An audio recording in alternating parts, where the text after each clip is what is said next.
Howdy folks, I'm Brian, and here's some Reddit. Our first story is titled, Am I a jerk for not allowing my wife to send our son away for what he said to her? 2 weeks ago, my wife's parents passed away in a car accident. Her father was 65 and her mother was 63.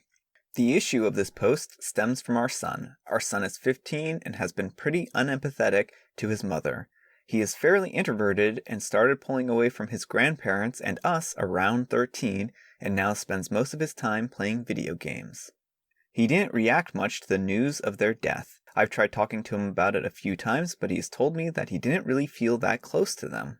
I still have to go into work while my wife is on bereavement leave. Our son is doing 100% online learning and is at home all day long. Since the accident, my wife and son have had several bad interactions. Example, wife was crying in the bedroom and the son barges in and asks what's for dinner. My wife asks him to make something for himself, and he rolls his eyes and walks away. Wife set up an online Zoom funeral with her aunt and cousins, the only remaining family, and asked the son to attend. He gets on the call from his room, but was on the phone the entire time and didn't wear a shirt. Wife asks the son if he would like anything from his grandparents' house as a memory, and he loudly replies, nope, and walks away. The big incident came 2 days ago. I was at work when my wife called me sobbing. What happened is that she was in the living room playing some old videos with her parents when the son comes in.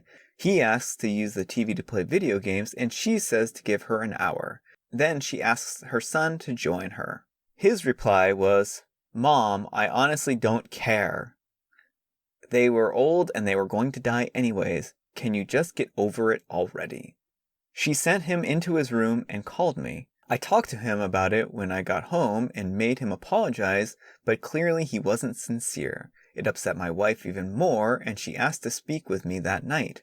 She told me that she is having a hard time grieving with them constantly sharing the same space and him being rude and dismissive of her.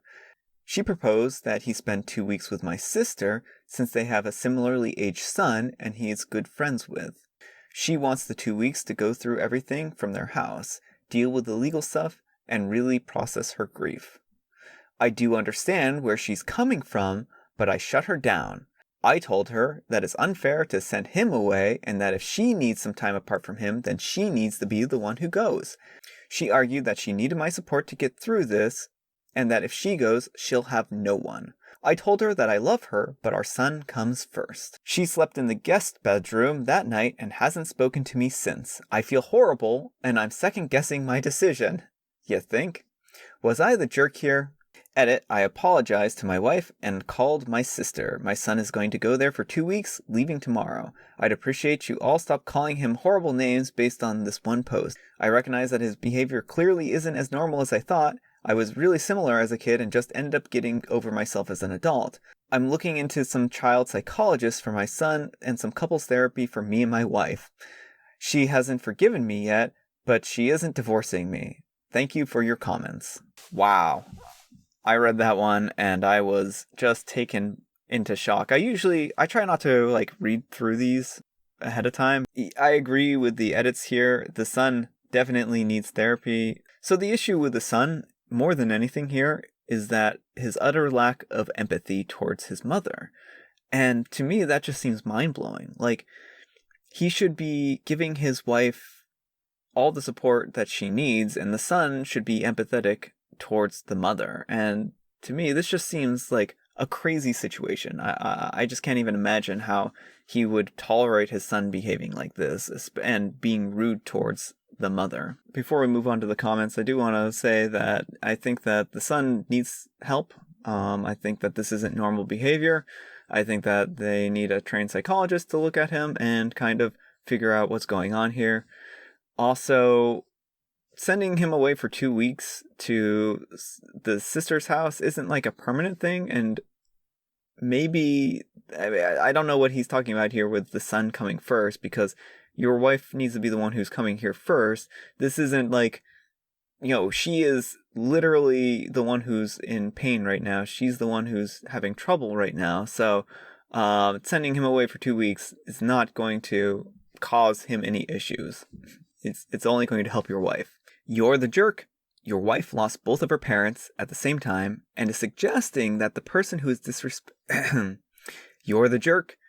You're the jerk. Your wife lost both of her parents at the same time and is suggesting that the person disrespecting her grieving process go to a sleepover with the cousin.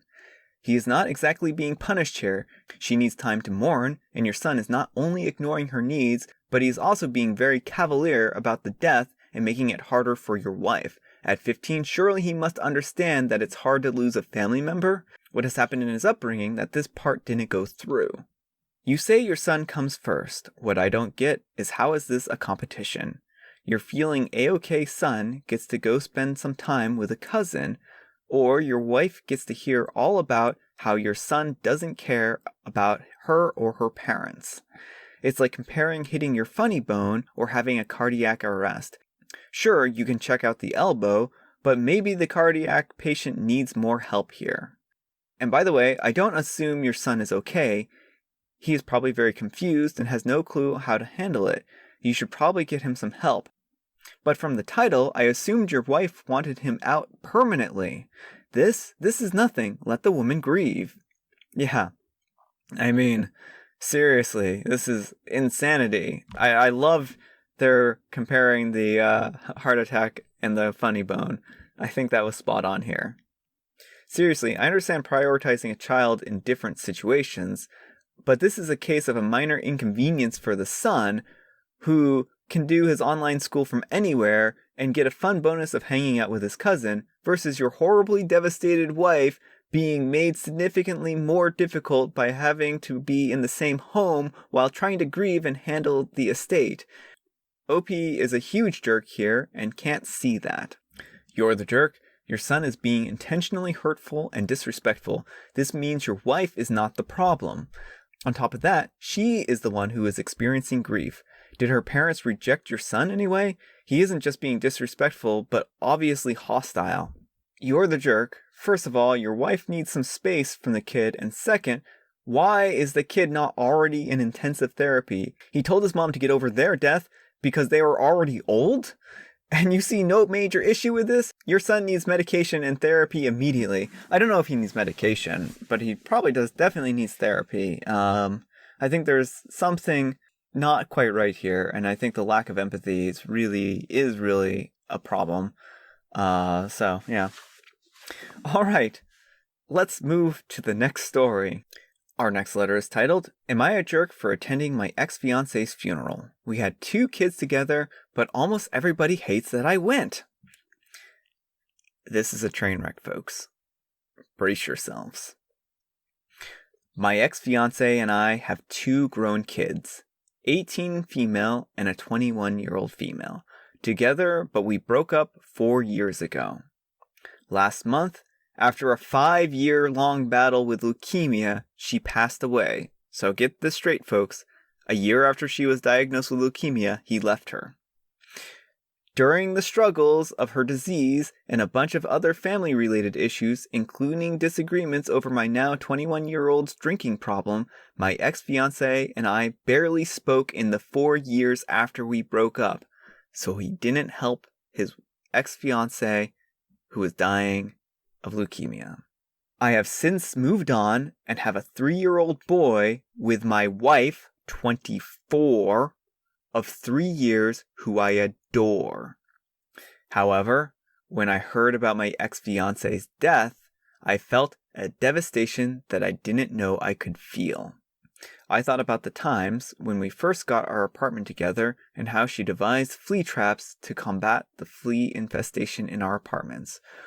Or when she heated water on the stove and poured it into a makeshift tub so I could make myself presentable for an interview when the hot water was out. I also remember her having to bring our oldest daughter to work cleaning houses while put all of our money into startup costs of my now 16-year-old corporation. I cried in private about how we ended up changing so much and fighting so much that I would sleep in my office or at a hotel. And I realized at one point there was nobody who I shared more true love with than her, and at one point she loved me more than even my own parents had. I called my younger daughter, who was devastated, and told me that her grandparents are organizing the funeral and where it was at. My younger daughter said that she needed support, and I said I wanted to come to the funeral. My younger daughter said that I could walk in with her and that her parents would let me stay because I was still the father of their grandkids. When my wife found out about my plans to go to the funeral, she said, how dare I even think of doing so, and leaving her and our son alone to pay homage to someone who is officially part of the past. I apologized and said I just needed some closure, and she screamed at me that she hated me, and she said she hopes cancer is contagious, and that now she has to ask her sister to come shopping with her and choose Christmas presents all on her own since I was too busy being emotionally unfaithful. I apologized again and said everything of mine was at her disposal and to buy gifts that made her happy, but she still says I'm throwing away the love of her and my son. I arrive at the funeral and my ex-fiance's family is glaring daggers at me, but I sit with my 2 daughters and they don't move to kick me out. Afterwards, my ex's mother said that my cheating face ruined the day and said that anything that has to do with seeing my face brings pain to her family and that they didn't need to see me crying over their daughter's body. My oldest told me that she still hates me and that I didn't do enough and that she might hate me down the road for coming and sobbing at her mother's funeral for many reasons. I have come back home and my wife still rolls her eyes at me, and I'm pretty sure she and her sister practically maxed out my unlimited credit card. Am I the jerk for going to mourn someone that I loved for a really long time?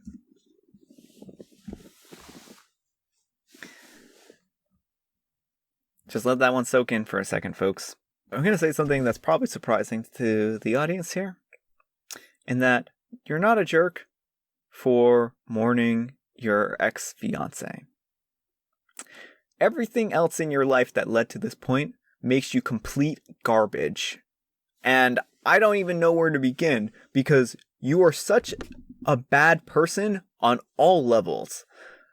And you cheated on your ex-fiancé of many, many years with a woman who was the age of your daughters and fathered a child.